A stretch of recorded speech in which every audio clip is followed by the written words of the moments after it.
Bonjour. Donc, en fait, avant de donner la parole à Maria, j'aimerais mettre juste un contexte, ce projet lié aux stimulations 40 Hz dans le contexte de la psychose. Pourquoi on est amené à initier, c'est un projet tout nouveau, qu'on a initié ce projet translationnel et les raisons logiques et les raisons pour lesquelles on l'a initié. En fait, les troubles cognitifs sont présents chez les personnes qui souffrent de schizophrénie, mais aussi, dans une moindre mesure, les individus qui sont à risque pour la psychose. Les traitements médicamenteux actuels sur le marché sont peu ou pas efficaces, bien que peut-être des nouvelles molécules qui focalisent sur le système cholinergique pourraient peut-être éventuellement changer la donne. Et il y a toute une série d'interventions non pharmacologiques qui semble donner une certaine efficacité pour améliorer d'une certaine manière les capacités cognitives. Mais sur la base de recherches qui ont été faites essentiellement sur les modèles animaux d'Alzheimer et les personnes âgées qui souffrent de neurodégénérescence, où les stimulations sensorielles à 40 Hz semblent donner des effets positifs, bénéfiques, on s'est dit, est-ce que ce type de stimulation pourrait également, dans un complètement autre contexte, être bénéfique. En fait, ici, c'est une étude où les chercheurs ont étudié le profil d'expression des gènes dans les neurones, dans les différents types de neurones du cortex préfrontal de patients. Et ils ont révélé qu'un certain nombre de types de neurones, particulièrement, sont sensibles, sont affectés. Et on trouve parmi eux des interneurones, comme les interneurones VIP ou les interneurones à parvalbuine, mais on trouve aussi quelques types de neurones excitateurs dans la couche 4 du cortex préfrontal. Mais ce qui est frappant, c'est ce que vous voyez à gauche, c'est un grand nombre de gènes dont l'expression est diminuée dans ces neurones sont associés à la mitochondrie. Si vous regardez, il y a beaucoup de gènes qui sont liés à la synthèse d'ATP, la phosphorylation oxydative, et c'est le cas, entre autres, pour les interneurones à parvalbuine. Alors, les interneurones à parvalbuine ont comme caractéristique de générer, quand ils peuvent générer des potentiels d'action à très haute fréquence, sans adaptation, donc ils ont besoin d'un système de métallosynergétique de mitochondrie très efficace. Et en fait, ils sont interconnectés avec des neurones excitateurs et ils agissent via des inhibitions rétroactives, entre autres, de telle manière que quand des neurones excitateurs reçoivent des informations, ils peuvent transmettre via les potentiels d'action des informations, mais en même temps, ils activent ces interneurones à parvalbumine qui vont inhiber en retour ces neurones excitateurs. Durant cette inhibition, aucune information ne peut être transmise. À la fin de l'inhibition, à nouveau, les neurones excitateurs peuvent transmettre leurs informations. Ils vont réactiver les interneurones à parvalbumine, induire des phases d'inhibition. Et ces interneurones à parvalbumine ont été démontrés qui sont en fait importants dans beaucoup d'aspects cognitifs, dont l'attention, la mémoire de travail. Et en fait, quand on regarde, si on a un système d'interneurones à parvalbumine et de neurones excitateurs qui interagissent entre eux, et que ce système est activé, ces réseaux seront en fait caractérisés par des phases d'inhibition et d'excitation rapides, et si on arrive à enregistrer ces activités de ces réseaux, on va voir dans le signal électrique, via des EEG par exemple, des oscillations à haute fréquence gamma, dont le 40 Hz fait partie. Et en fait, ces oscillations gamma sont anormales chez les patients avec une schizophrénie. Et une autre information que j'aimerais donner avant de laisser la parole à Maria, c'est en fait des études précliniques ont démontré que la transmission glutamatergique sur ces interneurones à parvalbumine stimule l'expression de gènes associés au métabolisme, à la fonction des mitochondries, et stimule des gènes associés à la neuroprotection, antioxydantes, etc. Si on bloque, on enlève ces récepteurs NMDA sur ces cellules, en fait, on aura beaucoup moins d'expression de ces gènes métabolisme, de ces gènes de neuroprotection, et on aura aussi des oscillations gamma qui sont anormales, comme chez les patients. Du coup, notre hypothèse, c'était que des stimulations à 40 Hz pourrait activer de manière préférentielle ces interneurones à parvalbumine et les réseaux associés, essayer de booster ainsi peut-être l'expression de ces gènes métaboliques et récupérer une sorte d'homéostasie qui pourrait améliorer la fonction de ces interneurones et ces réseaux et éventuellement améliorer certaines fonctions cognitives. Voilà, je pense que je laisse la parole, Maria.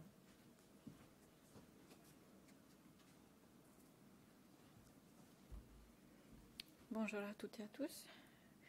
Donc, Pascal vous a déjà expliqué l'intérêt des stimulations sensorielles à 40 Hz et pourquoi on y réfléchit.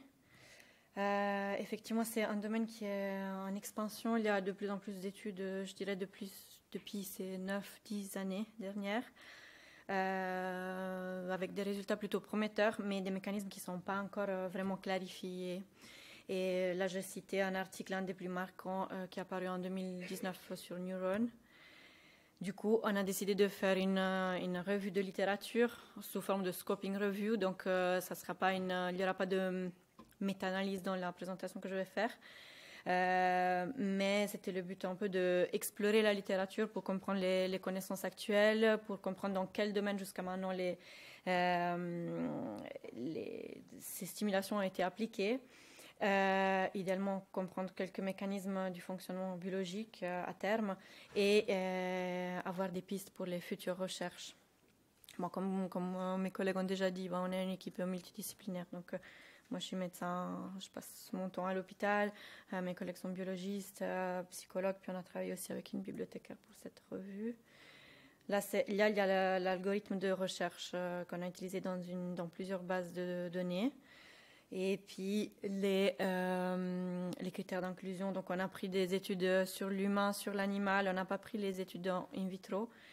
Et puis, on a pris des études qui regardaient les effets de la stimulation une fois que la stimulation s'était arrêtée aussi. Donc, pas que simultanément à l'intervention. Donc, avec une durée variable après la fin de la stimulation.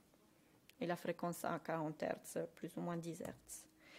Donc, comme vous voyez, il y a eu énormément d'articles identifiés. Ça, c'est parce que le mot gamma qu'on inclut dans le critère de recherche est très vaste dans plusieurs domaines, pas que médical d'ailleurs. Et on a fait plusieurs screenings du coup, et puis on a retrouvé 133 articles pertinents, dont qu'on a partagé un peu entre 46 qui étaient des études qui prenaient en compte des stimulations sensorielles, donc des stimulations véhiculées soit par la lumière, soit par le bruit, soit par des vibrations. Vous aurez l'occasion de voir quelques exemples plus tard. Et 87 avec des stimulations qu'on a appelées un peu plus invasives, c'est-à-dire ça peut être optogénétique, magnétique ou électrique transcrânienne aussi, il y en a plusieurs. Donc pour cette première phase d'analyse, on s'est penché plutôt pour les stimulations sensorielles parce que pour nous, ça a plus d'intérêt, hypothétiquement, pour l'application chez l'humain. C'est pas agréable comme stimulation, forcément, mais c'est quand même très peu invasive et puis assez possible à faire à l'extérieur, sans beaucoup de matériel. Du coup, on s'est penché sur ça et il y avait 30 études sur l'animal et 17 études sur l'humain. Il y a une étude qui a investigué les deux domaines.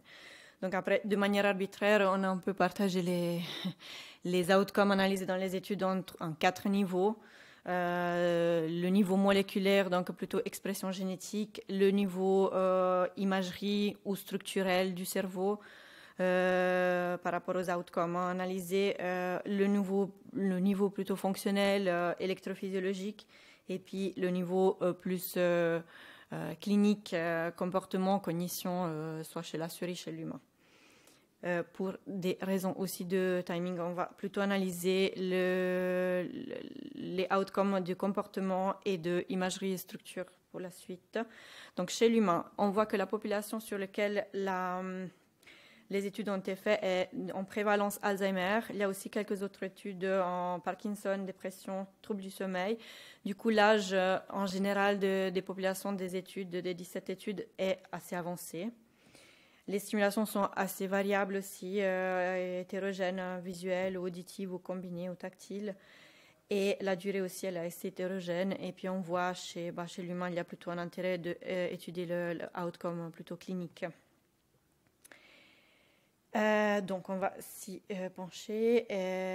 Par rapport à ce qu'on trouve, on voit qu'il y a, il y a des études qui étudient des domaines assez spécifiques de la cognition, dont Sahin, qui voit qu'il n'y a pas d'efficacité sur la mémoire de travail. Là, c'est un peu à prendre avec des pincettes parce que c'est une population saine, donc il n'y a pas de déficit en amont. Et puis, c'est une seule simulation une fois. On verra que ça peut avoir un impact. Et puis, Kodama qui voit, par contre, une amélioration par rapport à la mémoire à court et à long terme après la simulation chez une population de mild cognitive impairment. Puis, il y a d'autres études, et puis encore celui de Kodama qui analyse d'autres tests plus complexes qui prennent en compte plusieurs items comme le mini-mental ou le St. Louis University Mental Status.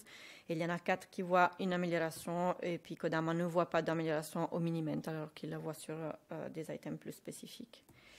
Après, vu que c'est plusieurs études sur Alzheimer, il y a pas mal d'intérêt sur des tests assez spécifiques de Alzheimer. On voit qu'il y a des études, donc ADAS c'est l'item sur la cognition et puis l'item sur les activités de la vie quotidienne. On voit qu'il y a des études qui retrouvent une amélioration chez l'un, chez l'autre et puis vice-versa dans l'autre étude. Et puis une amélioration pour Aguerre et Simancer dans les deux items. Pour l'humeur, 1 sur 3 des études. Malheureusement, c'est des études qui ont des tests différents. Enfin, c'est 3 tests différents, donc c'est aussi difficile de les comparer, de les catégoriser ensemble. Mais l'Observed Emotion Rating Scale n'a pas de différence selon Clemens-Cortez. Et par contre, les 2 autres études ont vu une amélioration de l'humeur après, respectivement, un mois les deux de simulation. Mossabir a noté que c'est la seule étude sur la dépression. Donc, il voit une amélioration de la MADRS. Mais c'est une étude qui n'a pas de population contrôle, donc c'est aussi un peu limité comme résultat. Par rapport au sommeil, on voit par contre 3 études sur 4 qu'on a retrouvées montrent une amélioration du sommeil, tant au niveau subjectif qu'au niveau de l'actigraphie et des tests objectifs de sommeil chez des populations d'Alzheimer et d'insomnie.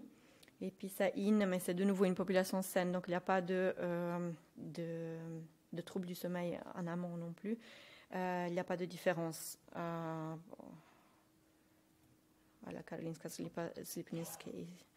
Par rapport à l'imagerie, on voit par contre les 3 études qui ont pris en compte ça, on voit qu'il y a une réduction de la perte de volume total de la matière blanche cérébrale. Et une diminution de l'expansion des ventricules qu'à partir d'1 mois et demi de stimulation. Ceci probablement parce que, en fait, c'est entre la population avec Alzheimer et stimulée, pas stimulée. Enfin, il y en a une qui avance dans l'atrophie et l'autre non. Donc probablement à 1 mois et demi, on ne voit pas de différence parce qu'il n'y a pas assez de temps pour que les différences se voient. Ou bien peut-être c'est aussi la stimulation qui est plus efficace, plus longtemps. Là, on l'a fait.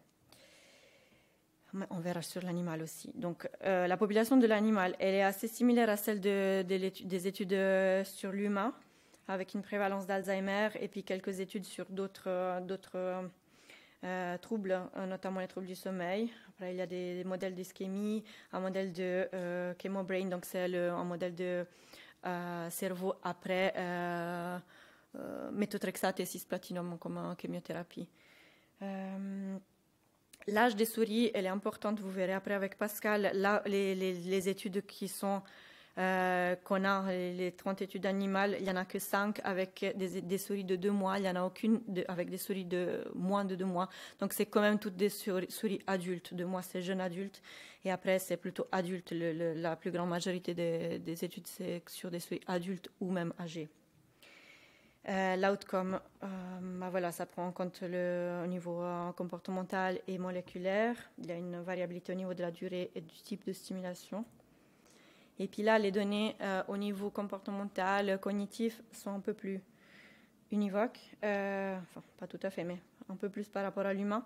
Par rapport à Morris Watermaze, donc c'est le test qui peut étudier l'apprentissage spatial, il y a cette étude 7 sur 8 qui montre quand même une efficacité de la stimulation.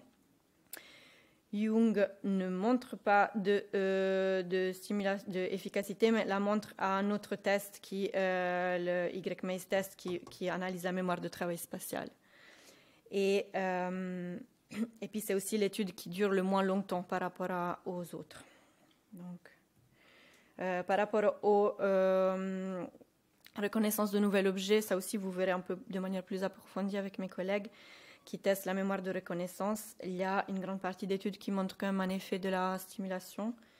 Sauf Liu et Bentley a remarqué que Bentley il utilise des souris très âgées. Il y a peut-être un effet de ça, et aussi elle dure qu'une semaine, alors que les autres études durent quand même entre 3 semaines et plusieurs mois. Par rapport au comportement plutôt des tests sur l'anxiété et la dépression, ce qui bien sûr nous intéresse aussi. Par contre, les données sont beaucoup moins favorables, disons. Il y a pas mal d'études qui montrent une non-amélioration à l'open field test. Alors, ça ne teste pas que l'anxiété, mais on peut en déduire un peu. Et puis, par contre, le forced swimming test et le tail suspension test, qui vont analyser des comportements qui pourraient être simili dépressifs, ne montrent pas d'amélioration de l'intervention à 40 Hz. Par contre, le sommeil, il y a peu de données, mais eux, chez l'animal aussi, semblent assez prometteurs. Alors, c'est le même groupe qui analyse mes 2 populations différentes en 2020 et qui montre une amélioration du sommeil. Et la 3e étude aussi, chez des souris déprivées de sommeil, montre une amélioration après la stimulation. Et pour conclure, par rapport à l'outcome structurel, donc ce qui peut être un peu comparé à l'imagerie chez l'humain, il y a 2 études qui analysent l'expansion ventriculaire, et ces 2 études aussi, elles confirment l'efficacité de la stimulation par rapport à l'expansion ventriculaire. Bon, là, c'est le groupe contrôle, là, c'est le groupe malade, ça Alzheimer et ça chemobrain, donc après chimiothérapie. Et puis là, c'est le groupe malade mais stimulé, qui du coup, on voit que c'est quand même des ventricules qui sont beaucoup plus petits, et puis statistiquement aussi. Voilà. Donc, les limitations de cette recherche de revue, c'est que pour l'instant, on n'a quand même pas énormément de données, et puis elles sont encore très hétérogènes par rapport à la population étudiée, tant chez l'humain, tant que pour les souris, par rapport à l'âge des sujets, par rapport au type de stimulation et à la durée. Et aussi aux tests qui ne sont pas toujours les mêmes, donc c'est aussi difficile de les comparer. Et aussi, la qualité des études, elle n'est pas toujours très bonne. C'est aussi hétérogène par rapport à la qualité des études qu'on a retrouvées.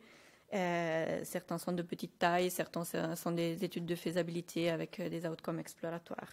Il n'y a pas de méta-analyse, comme je vous disais. Mais ce qu'on peut en conclure, c'est que l'intervention sensorielle paraît sécuritaire dans toutes les populations examinées. On n'a pas d'études sur la psychose pour l'instant. On n'a qu'une étude sur la dépression. Les données animales et humaines sont plutôt en faveur d'un effet de la stimulation plutôt sur la cognition. Par contre, sur l'humeur et l'anxiété, ça semble assez limité l'application. Les données sur le sommeil restent quand même assez intéressantes, mais peu explorées pour l'instant. Et au niveau structurel, ça paraît confirmé chez l'animal et chez le humain une efficacité par rapport à l'atrophie et à la réversibilité de ça. Les pistes qu'on peut retenir pour la suite des recherches, et je vais conclure, c'est plutôt certaines études soulignent qu'il y a probablement un timing aussi dans lequel on peut faire la stimulation, notamment pour les souris qui ont un cycle inversé, mais chez les humains aussi, ça peut changer en fonction de quand on fait dans la journée la stimulation. Ça change aussi en fonction de l'âge des souris probablement, et puis il y a un trend qui montre que probablement il y a un effet, possiblement en tout cas, il y a un effet de la durée de stimulation. Plus c'est long, plus c'est efficace, probablement. Voilà, je passe la parole à Pascal